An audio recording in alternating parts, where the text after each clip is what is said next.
I'll spite.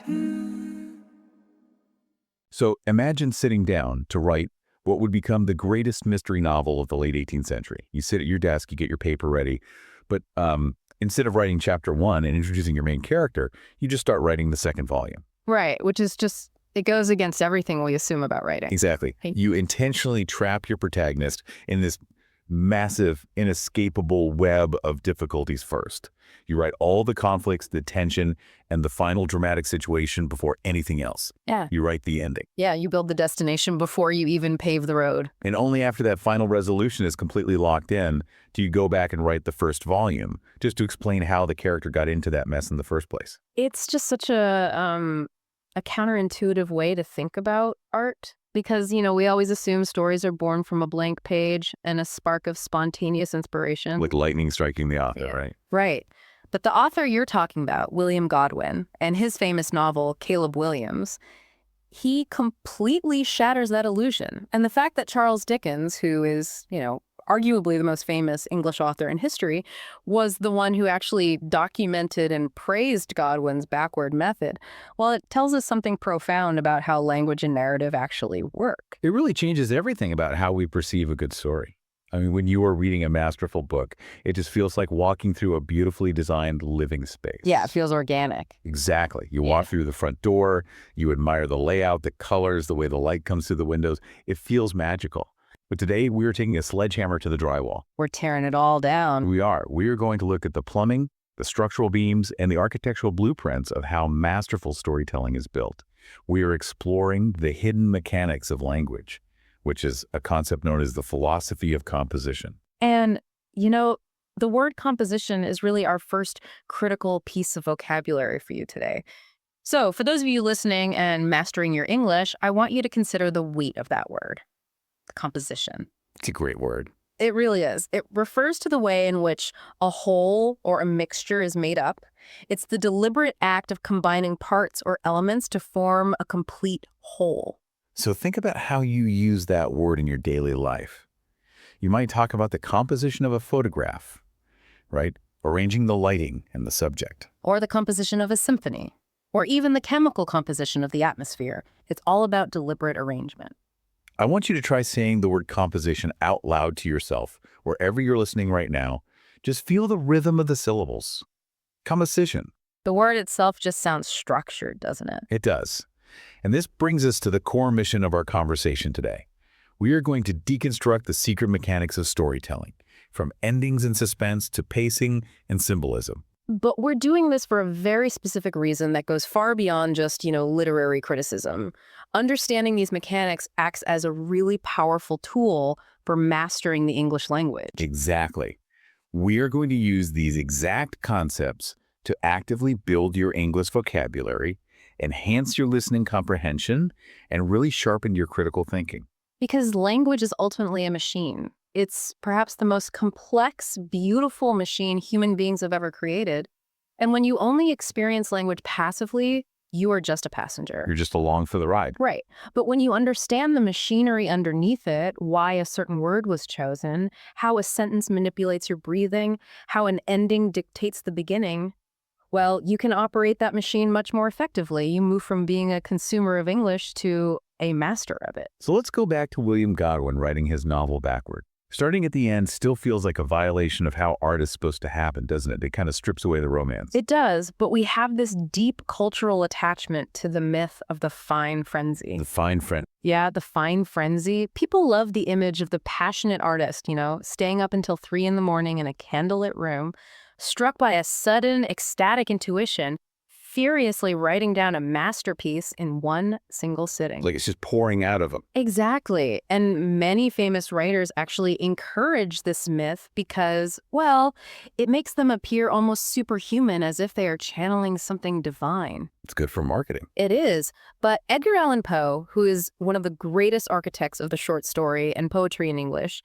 he openly dismantled this. He argued that true, masterful composition is deliberate, it is cold, and it is calculated. So it's not magic at all. Not at all. It is exactly like solving a complex mathematical problem. So if we were to say, look over the shoulder of a master writer at work, we wouldn't see a sudden flash of genius, We would see hesitation. You would see painful erasures. You would see the writer selecting a word, staring at it, and then deleting it. Just agonizing over one word. Yes. You would see fully mature, beautiful ideas discarded in total despair simply because they did not serve the final purpose of the story. You'd see the slow, grinding machinery of choice. That's a great way to put it, the machinery of choice. And Poe argued that the radical error most writers make is starting with an interesting historical event, or maybe a quirky character, and then just filling in the gaps with dialogue from page to page, just hoping they eventually find a good ending. Right, because if you do not know your destination, you are just wandering. And wandering does not create a tight, compelling narrative that commands a reader's attention, which actually brings us to a beautiful piece of advanced English vocabulary today. The word is dénouement. Oh, dénouement is essential here. It is a word of French origin, obviously, but it's deeply embedded in advanced English literary analysis. It's one of those words you really need to know at a C1 level. Absolutely. It means the final resolution or ending of a story. It's that specific moment when all the secrets are revealed, the tension is released, and the plot is fully resolved. Let's look at the pronunciation, because it can be really tricky for English learners. Dénouement. The T at the end is completely silent. Dénouement. I want you to try saying it aloud right now. Dénouement. It has a very soft, almost lingering sound to it, which is somewhat ironic for a word that means absolute finality and resolution. It really is. Yeah. So Poe's argument is that every plot must be elaborated to its dénouement before a pen even touches the paper. Yes. And the reason the denouement must come first is due to a concept called causation. Causation is simply the relationship between cause and effect. Like tipping over a domino. Exactly. If a writer knows exactly how the story must end, let's say the ending is the protagonist discovering that his best friend was the villain all along, then every single incident that comes before it must point toward that final intention. So nothing can be random. Nothing. Every line of dialogue, every subtle glance, and especially the tone of every scene must be engineered to make that ending inevitable but surprising. Inevitable but surprising. I love that. Nothing can be wasted. If a scene does not actively contribute to the denouement, it is surgically removed. That makes a lot of sense. If you know the house you are building have to support a really heavy slate roof, you pour a completely different concrete foundation than if you were just building a light wooden shed, right? The end dictates the beginning. That's a perfect analogy. Take a moment to think about that word, denouement, in your own words right now. How would you explain to someone why the ending is the most critical part of the planning process? It is a great exercise to just pause and formulate that thought in English, cementing the idea of causation in your mind. And once the writer has that denouement firmly established, the next architectural decision is determining what the journey should actually feel like for the reader.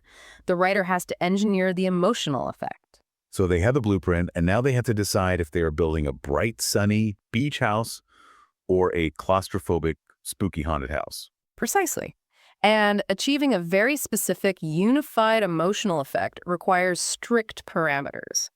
We can look at the creation of a famous poem like Poe's The Raven as a clinical case study in this kind of emotional engineering. The Raven is perfect for this. It really is. Now, the very first parameter a writer must establish is extent. Extent simply means length. How long will this piece of writing be? Because length dictates attention. Right. Poe theorized that if you want to create a truly powerful, unified emotional effect, a work must be readable in a single sitting. Meaning you sit down in your chair, you open the text, and you do not get up until you reach the denouement. Yes, because if a story or a poem is too long and it requires 2 or 3 separate sittings to finish, the affairs of the world interfere. The illusion is completely shattered. Life gets in the way. Exactly. You might read the first half feeling deeply moved, but then your phone rings, you have to go to work, you get stuck in traffic, you stop to make dinner. And when you return to the text the next day, the spell is broken. The totality of the impression, that immersive emotional bubble you were in, is completely destroyed. That's why, for a poem specifically, the historical sweet spot identified for a single sitting was about 100 lines long. That is such a fascinating way to view the relationship between the author and the reader. The author basically wants to hold the reader hostage, emotionally speaking, in a room they cannot leave until the story is finished with them. It requires a tremendous amount of control. It's a gentle, psychological hostage situation. Yeah. So once the length is locked in, the writer must choose the province and the tone. In the classical philosophy of composition, the sole legitimate province of a great poem is beauty. And we don't just mean physical beauty here. No, not necessarily physical beauty, but emotional and aesthetic beauty. And the highest manifestation of beauty, universally speaking, is sadness. Therefore, melancholy is considered the most legitimate poetical tone. Melancholy. Now that is our next vital piece of vocabulary for you to absorb.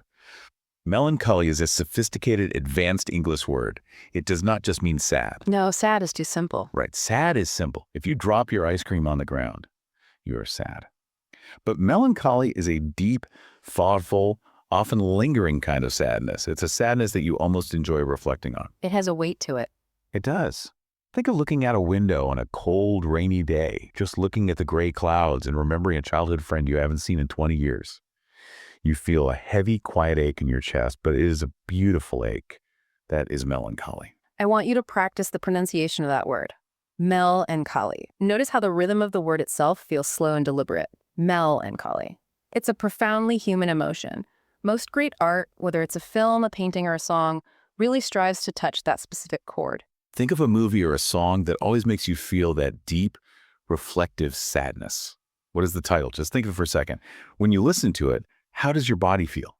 Does your breathing slow down?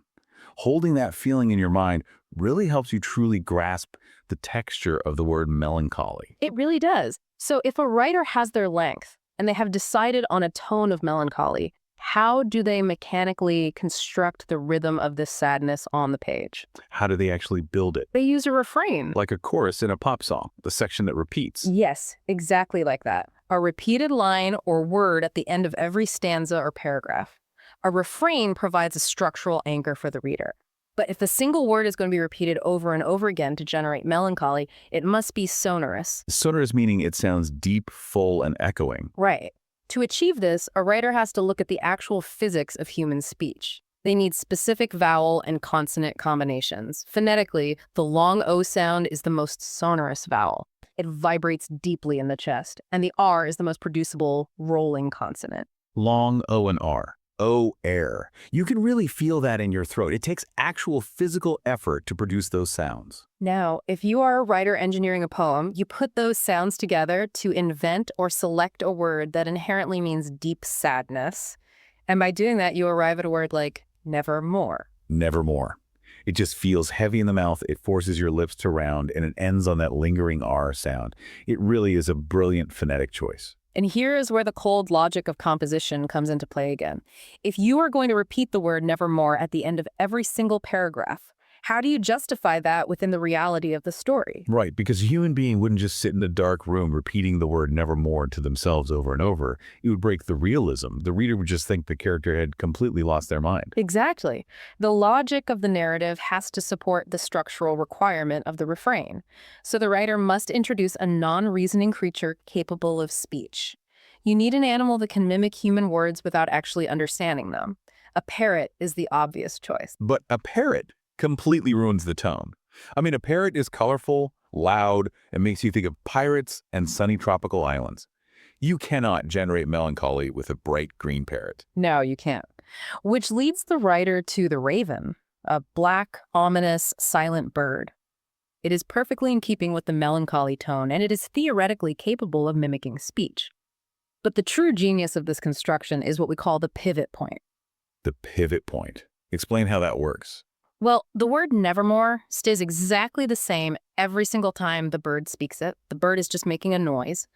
But the human being in the story, the narrator who is listening to the bird, is projecting his own grief onto it.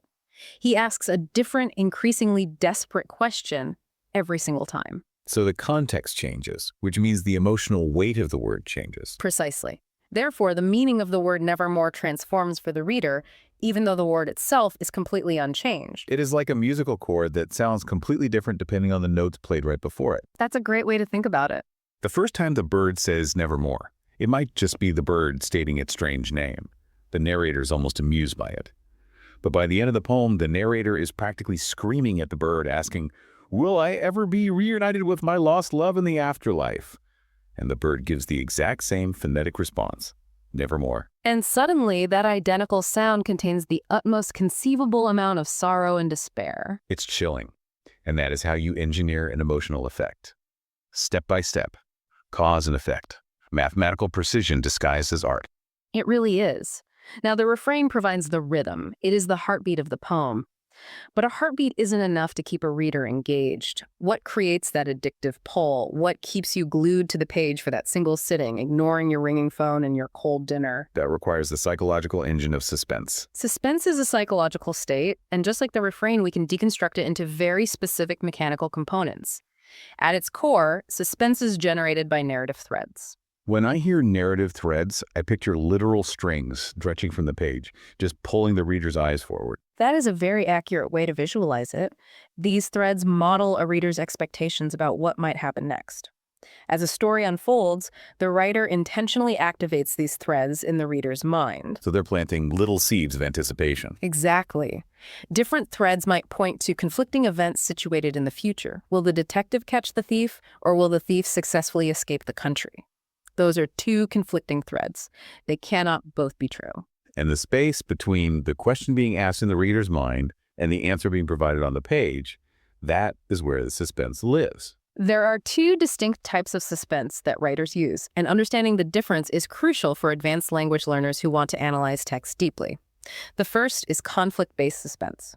This relies entirely on the concept of imminence. Imminence. This is a fantastic high-level vocabulary word for you. Imminence refers to the state or fact of being about to happen, something that is impending, approaching, and usually threatening. Say the word to yourself right now. Imminence. Notice the double M sound in the middle. Imminence. It feels immediate, doesn't it? It does. Imminence is the narrative proximity to a future conflict. How close are we to the bomb detonating? How close is the protagonist's car to skidding over the edge of the icy cliff? So the greater the imminence, the higher the psychological suspense. Yes. The writer stretches that proximity, slowing down time just before the conflict resolves. Now, the second type of suspense is quite different, isn't it? The second type is revelatory suspense. This happens when conflicting interpretations about past or present events in the story compete for dominance in the reader's mind. So it's not about what will happen next, but about what is actually happening right now. Exactly. You see this constantly in modern psychological thrillers. You know, you are reading a chapter from the perspective of the main character, but the writer drops these subtle hints that the character might be hallucinating. You just don't know if they are telling the truth or if their memory is completely fractured. Right. Who can the reader trust? What is reality within the context of the story? The suspense does not come from a ticking clock. It comes from the impending revelation of the truth. You keep reading because you desperately need to orient yourself. I want to challenge this model for a moment, just regarding conflict-based suspense and imminence. When we think of suspense, we almost universally picture a human protagonist in mortal danger, someone running from a killer or dangling from a helicopter. Is it actually possible to generate suspense without a person involved? Can you create imminence without a human character? You absolutely can. And this is where the mechanics of narrative threads become completely domain independent. Domain independent meaning it doesn't matter what the subject is. Right. You do not need a hero. Empathy for a character is helpful, sure, but it is not the core mechanism. Anticipation is the mechanism. You can create immense suspense simply by describing a physical situation with high imminence. Describe what that looks like for us. Okay, imagine a wide shot of a massive frozen ocean, a colossal ice flow. There is no one around for hundreds of miles, just utter silence.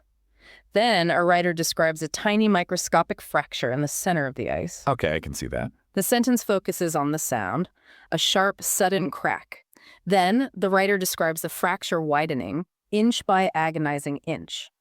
The dark water below starts to bubble up through the fissure. The tension is built entirely on the expectation of the massive flow splitting violently in half. Or imagine a heavy, expensive glass ball resting on a polished wooden table.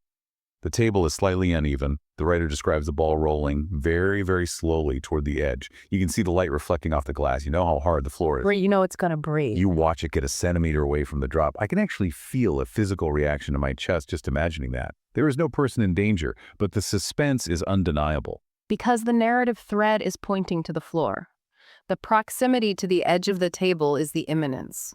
You expect the glass to shatter. You are waiting for the release of that physical tension. I want you to think about your own environment right now. How would you describe a mundane, non-dangerous situation in your house using the concept of imminence? Just imagine a precarious cup of hot coffee sitting right next to an expensive computer keyboard, vibrating slightly as a heavy truck drives by outside. Formulating sentences like that in your mind trains you to use English not just to describe objects, but to describe potential energy and expectation. We have established the psychological state we want to achieve, which is suspense, but the physical tools we use to induce that state, to actually build the eminence on the page, are found at the microscopic level of language. The microscopic level. Yes, we're talking about pacing and diction. Pacing is how fast or how slow the story feels to the reader. And pacing happens at three distinct levels, really. There is the overall narrative arc of a whole story, the pacing of an individual scene, and then the microscopic level, the structure of the individual sentences. Let's zoom all the way into that sentence level, because this is where the true control of the English language resides. Most people don't realize this, but sentence length actually controls the reader's physical breathing. That is so powerful. Short, simple sentences create speed. They create tension and urgency. They operate like physical punches. When a writer uses short sentences, they are actively mimicking the short, rapid breaths a person takes when they are sprinting, panicking, or in physical danger. Short sentences force the reader's eye to dart incredibly quickly down the page. Because there's nothing to stop them. Exactly. There are no commas to rest on. There are no conjunctions to slow you down. For example, he ran. The door was locked. He turned. Nothing. The rhythm is fast. It feels sharp. And that rhythm is called staccato. It is a musical term that means performed with each note sharply detached or separated from the others. In writing, a staccato rhythm means short, crisp, distinct sentences. It feels urgent. But a truly masterful writer rarely just uses one type of sentence, right? No, never. They vary the sentence length within the same paragraph to create a dynamic, manipulative rhythm. Imagine a sequence of those short staccato sentences, followed immediately by one incredibly long, flowing, complex sentence. It creates this powerful effect of intense action, followed by a sudden, expansive realization. Think of sentence structure like driving a car with a manual transmission. Those short staccato sentences are first gear. They are jerky, they are loud, they have high torque, and they push you back in your seat. You use them to accelerate quickly. I love that analogy. But those long, complex sentences with multiple clauses, those are fifth gear. They are smooth, the engine quiets down, you are cruising down the highway, looking at the scenery, reflecting on the journey. That brings us to the next microscopic tool, which goes hand in hand with sentence length, and that is diction. Diction simply means word choice.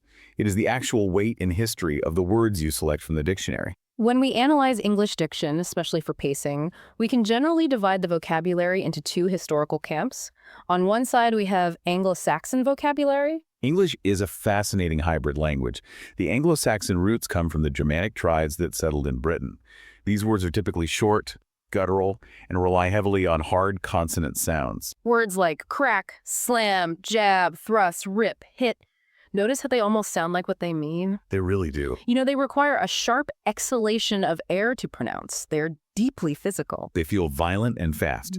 If you are writing a staccato action scene, if you are in first gear, you lean heavily on Anglo-Saxon diction. Conversely, we have Latinate vocabulary. These are words derived from Latin or French, introduced to English much later in history. They are polysyllabic, meaning they have many syllables. They feature softer vowel sounds and smoother consonants. Words like luminous, solitude, meandering, contemplate, ethereal. You literally have to take more time just to pronounce them. Your tongue moves differently. They are cerebral. They are perfect for reflective, internal, or highly descriptive scenes. They are your fifth gear words. Let's actually do a listening exercise together right now to feel this physical shift. I'm going to read a fast staccato action sequence using primarily Anglo-Saxon words. I want you to notice how your breathing instinctively changes as you listen to the rhythm. You ready? Go for it. The glass shattered. He flinched. He ran. Footsteps hammered the pavement behind him. Left turn. Dead end. A brick wall. No way out. Trapped. Wow. Notice how tight that felt. The words are jagged. The sentences stop abruptly. Now, I want you to clear your mind, take a breath, and listen to this long, flowing sentence built almost entirely on Latinate diction. Take your time with this one. He found himself wandering through the luminous solitude of the ancient forest, meandering beneath the emerald canopy while pausing to contemplate the vastness of the darkening celestial sky. Did you feel how your breathing naturally slowed down? How the fifth gear engaged? The imagery is soft, the syllables are long, and the sentence requires a long, sustained breath to finish. That is the unseen power of diction and pacing. Mastering that microscopic control is what separates an average writer from a master. You are physically manipulating the reader's biology through text. But, pacing and suspense are ultimately just mechanical tools to keep the reader's eyes moving across the page. How do we ensure the story actually matters? Right. How do we ensure the reader remembers it long after they reach the denouement? We have to give the story a soul. We have to deepen the meaning. And we do that through advanced storytelling techniques, specifically the use of symbolism and motifs. Let's clarify the vocabulary here for you. A motif is a recurring element that has symbolic significance in a story. It is a concrete object, something the reader can physically see, hear, or touch in their imagination, that the writer uses to drop hints about elusive, abstract truths. Instead of just explicitly telling the reader, the character was feeling severely tempted to do something wrong, the writer uses a concrete object, like an apple. The classic symbol. Right. The apple represents temptation. If a writer wants to convey a character's desperate desire for freedom, they don't just write she wanted to be free. They write about a bird relentlessly throwing itself against the bars of a brass cage. Or consider the use of color as a motif. A writer might weave the color blue throughout a narrative to represent a lingering, unspoken depression.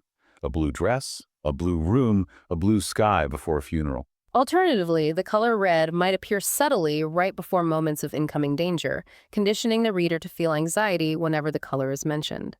These objects are used sparingly, woven seamlessly into the composition to guide the reader toward the deeper thematic truth of the narrative. Another exceptionally powerful technique for deepening meaning is personification.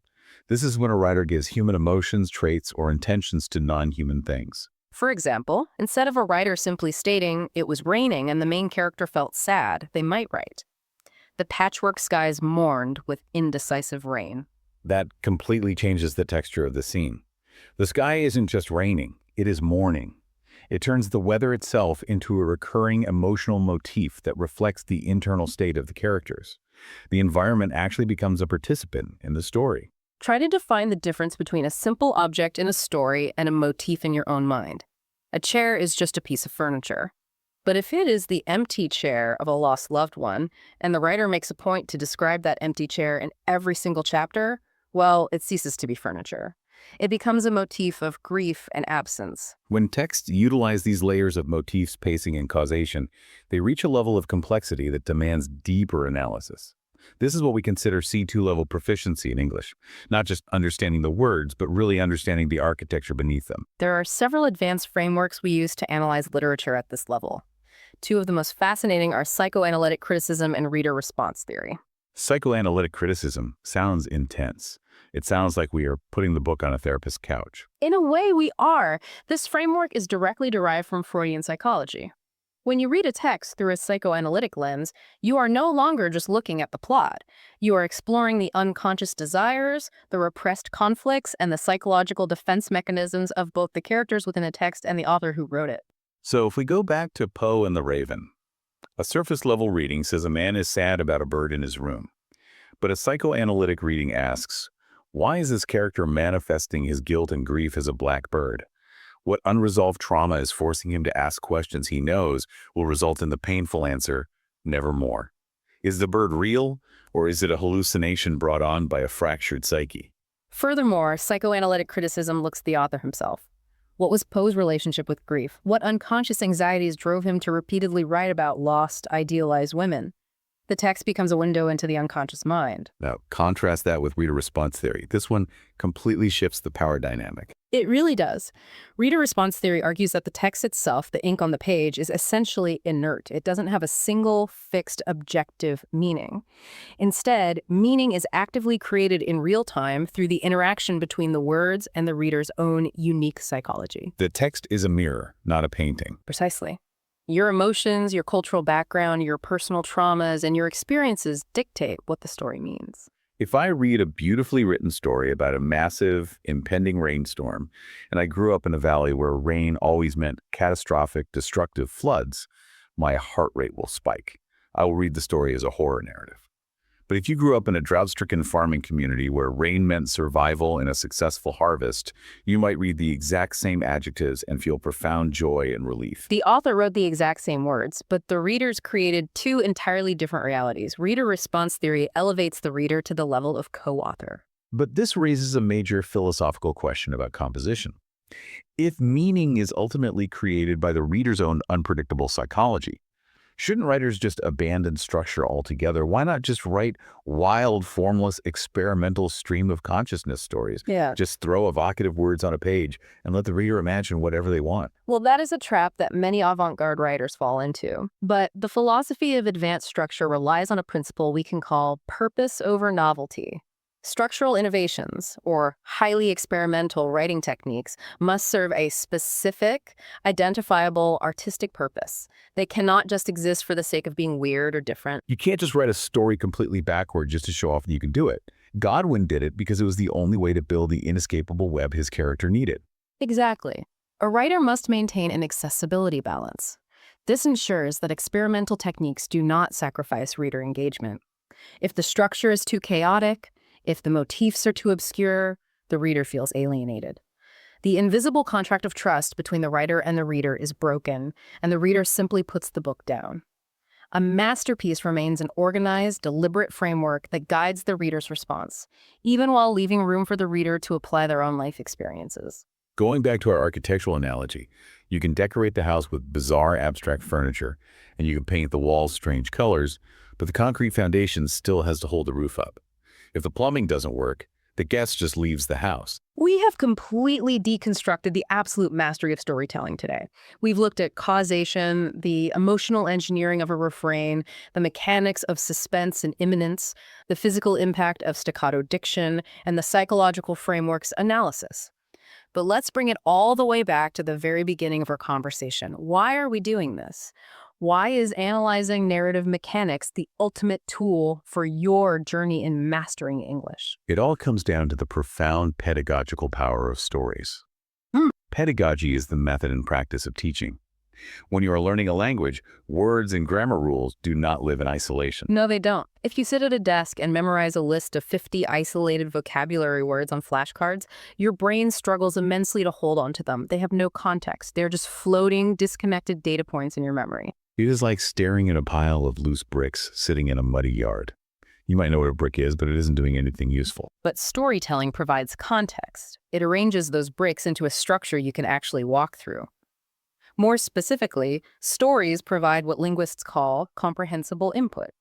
Comprehensible input is a foundational concept for language learners. It is language input that can be understood by listeners despite them not understanding every single word or grammatical structure in it. It is the core engine of how humans naturally acquire language. Specifically, it relies on the principle of I+1. In this equation, I represents your current level of language proficiency. The +1 represents language that is just one step above your current level. It is slightly challenging. But because this challenging language is wrapped in the rich context of a story, you can use the narrative threads, the imminence of the conflict, and the recurring motifs to naturally guess the meaning of the words you don't know. You aren't reaching for a dictionary every 5 seconds. You are relying on the context to teach you the definition organically. And stories support all 4 pillars of language learning simultaneously. You read the text. You listen to the rhythm of the staccato sentences when you hear it spoken aloud. You speak when you retell the story or debate the motives of the characters. And you write when you analyze it. But the real magic, the true glue that makes the grammar and vocabulary stick permanently in your brain, is the emotion, the joy, the suspense, the imminence, or the melancholy we just spent so much time learning how to engineer. Neurologically speaking, emotion locks memory in place. When you read about the glass ball slowly rolling toward the edge of the table and you feel the imminence of it falling, the word imminence is burned into your memory because your heart rate actually increased. Your body was involved in the learning process. The emotions make the grammar stick. There are entire teaching methodologies built around this exact phenomenon, such as TPRS, teaching proficiency through reading and storytelling. A core component of TPRS is repetition. Just like the poetic refrain of the raven saying nevermore at the end of every stanza, a narrative cycles through key vocabulary and grammar structures naturally. The reader encounters the challenging word again and again, but in slightly different contexts. It aids retention without the agonizing pain of rote memorization. You learn the language the exact same way you learn the lyrics to your favorite song. You don't sit down at a desk with a highlighter and study the lyrics. You just experience the song over and over, feeling the emotion of the music until the words become an effortless part of you. Think about a time in your own life when you remembered a difficult English word solely because of the intense emotion of the movie, the book, or the conversation you found it in. What was the word? What was the feeling associated with it? That emotional anchor is the engine of acquisition. So let's take a final walk through the blueprint of what we've built today. We started at the very end with the denouement, learning that a master writer must know their final destination to create strict causation in their plot, ensuring every single scene points to the ending. Then we engineered the emotional effect. We restricted our length to a single sitting to maintain a pure totality of impression, ensuring the real world couldn't break the spell. We chose a tone of melancholy as the highest form of beauty, and we constructed a refrain using the sonorous sounds of a raven to create a relentless, shifting rhythm of sadness. Once we established the mood, we had to keep the reader hooked, so we generated suspense.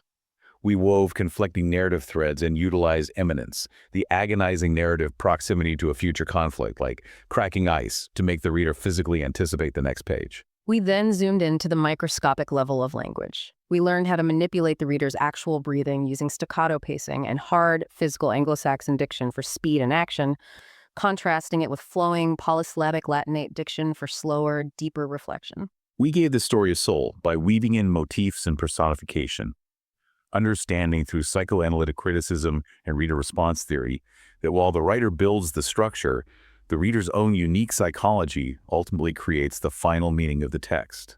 And finally, we discovered how all of this master craftsmanship provides the ultimate comprehensible input, using the deep emotional engagement of a story as the glue to make your English language acquisition permanent and natural. Before we conclude our exploration today, there is one final provocative thought from the philosophy of composition that we must address. It is a concept known as the excess of suggested meaning.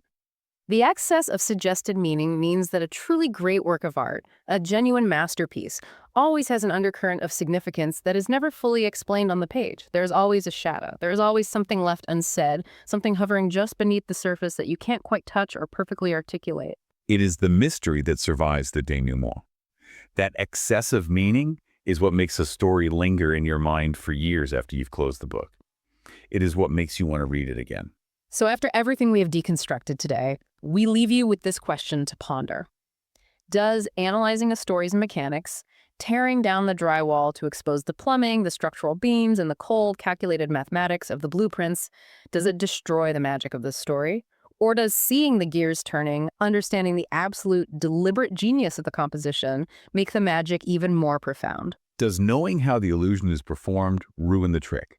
Or does it make you respect the magician even more?